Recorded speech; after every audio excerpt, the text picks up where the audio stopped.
Caitlyn Clark came into the WNBA as the most impactful women's basketball player we've seen in a generation. Job reading the defense there. Caitlyn Clark comes in, the entire offense shifts, the entire offense gets faster, the entire team is elevated with the addition of Caitlyn Clark. The WNBA 2024 season will go down in history for a number of reasons, but none will be bigger than it being the season where Caitlyn Clark changed the league forever and will go down as one of the greatest players in WNBA history. There will never be anyone like Caitlyn Clark again. Over the course of the 2024 WNBA season, Caitlyn broke 36 records. There from Lloyd, Clark the swing ahead, oh what a time, and Mitchell lays it in, and Caitlyn Clark officially has the most assists ever for a rookie. She does such a great job of driving, carrying, and knocking down a triple.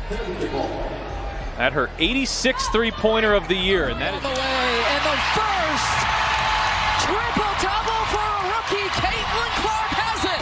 So many doubted her, but she overcame the hate, the jealousy, and the doubt, and now the results are clear. It really was about one player this whole time. Caitlyn Clark stands as the future face of the league. And if you want to know how we know that, then stick around. Congratulations, Caitlyn. You are the 2024 Kia WNBA Rookie of the Becoming Rookie of the Year was an obvious giveaway after becoming Rookie of the Month 4 times. By the end of the year, Caitlyn averaged 19 points per game and 8 assists per game. For context, that's more than the last 5 players who won Rookie of the Year. But the fact that Caitlyn brought a team that hadn't been in the playoffs since 2016 and started out the season winning only one of their first 9 games to finishing the season at 500 and making the playoffs for the first time in 8 years. Not many first overall picks have done that. Caitlyn and the Indiana Fever built a chemistry that exploded, and this year was only the beginning. Speaking of the beginning, before the season even started, Dejanay Carrington tweeted, "Caitlyn Clark might lead the league in assists this year." Alyssa Thomas commented, "Don't play with me, Nay." And then after that, Cheryl Swoops followed up with laughing emojis. Essentially, they were all saying that Caitlyn wouldn't make this record and she wouldn't become this legendary rookie that everyone thought she would be. Ironically, Caitlyn broke this exact record that was previously held by Alyssa Thomas. And if you look at this tweet today, you won't find Cheryl Swoops' comment anywhere. What's even more funny about this is that after all the criticism from Cheryl Swoops, you can also find more about that in this video. We'll add it in the description. Against the Dallas Wings, Caitlyn put up a career high of 35 points, which was 1 point higher than what Cheryl Swoops scored in any game throughout her entire career. To put the icing on the cake, that was also the same game where Caitlyn passed Simone Augustus in 2006 for the most points by a rookie. Now walking through their first playoff appearance since 2016, during their last game against Connecticut, the Fever left it all on the court. It was a nail-biter all game, but also became the most watched WNBA postseason game on ESPN ever, and also since 2003 at 2.5 million viewers. Caitlyn broke another record, becoming the first rookie in WNBA history with 25 plus points, 5 plus rebounds, and 5 plus assists. But it wasn't enough to keep the Fever in the game. Here's Clark looking to take Burton.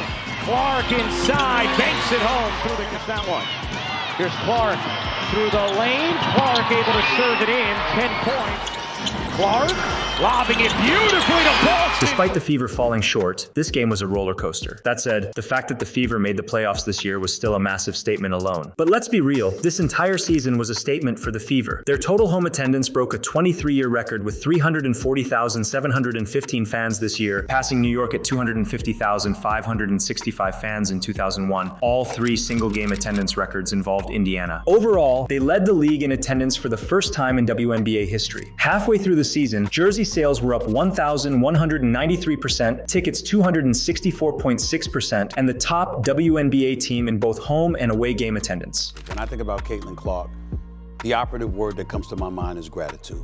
There's an incredible level of gratitude that should be accorded to this young lady with what she did for the sport. That's not to take anything away from anybody else, but I often argue, when I've argued with folks about this, you think NBA players shouldn't be thankful to Magic Johnson? You think NBA players shouldn't be thankful to Larry Bird? You think NBA players shouldn't be thankful to Michael Jordan? Because guess what? There were great players that were in the sport before they ever arrived, who did everything they could to make the NBA what it was.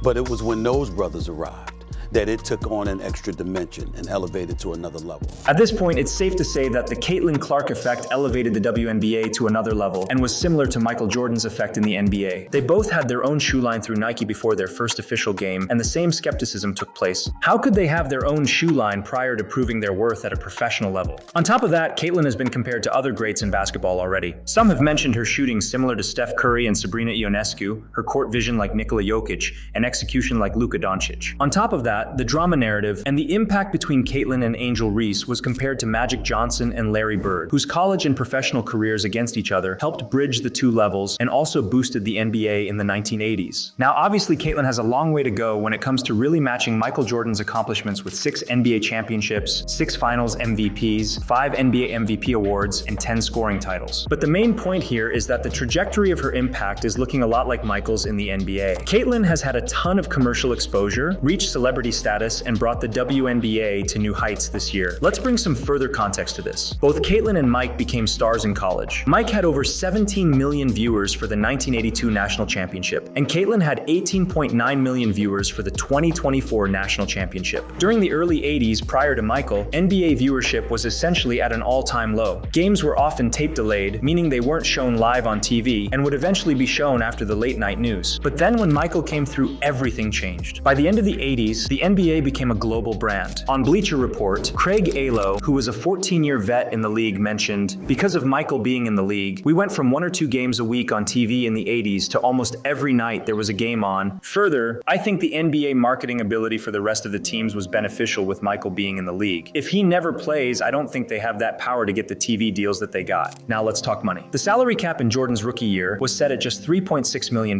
By the time he retired for good in 2003, it had risen as high as $42.5 million. While plenty of other factors contributed to the dramatic rise, Jordan's brand and popularity drew in millions of viewers a year, leading to more lucrative TV deals and thus more revenue for the league to share. Sound familiar? The WNBA had been gaining more traction over the last few years, but when Caitlyn came through, 6 different TV partners came through and set viewership records this year, and all of those records involved the Fever, making it the most successful year of viewership for the WNBA across ESPN platforms. The same Caitlyn Clark who broke records in college translated her skill set at a professional level, and it blew up the entire league. Arenas were upgraded, ticket sales and prices increased. Like last season, the average price between the Fever and Sky in June 2023 were only $45, and then exactly 1 year later, tickets between the Sky and Fever in June 2024 averaged $346, becoming the highest valued ticket for the year. That said, all of the hottest tickets this year involved the Indiana Fever. During the regular season last year, the hottest ticket for any game sold for $120, and that was between the Aces and Dream. Let's also note that the Aces were the current WNBA champions from the previous year and went on to win another WNBA title that year as well, so this was a good team to watch. But this year, you'll notice that even the lowest sold, hottest ticket averaged $219 between the Mystics and Fever. I guess it's safe to say that Caitlyn played a substantial role in the growth for the entire league. What she has been able to do has transcended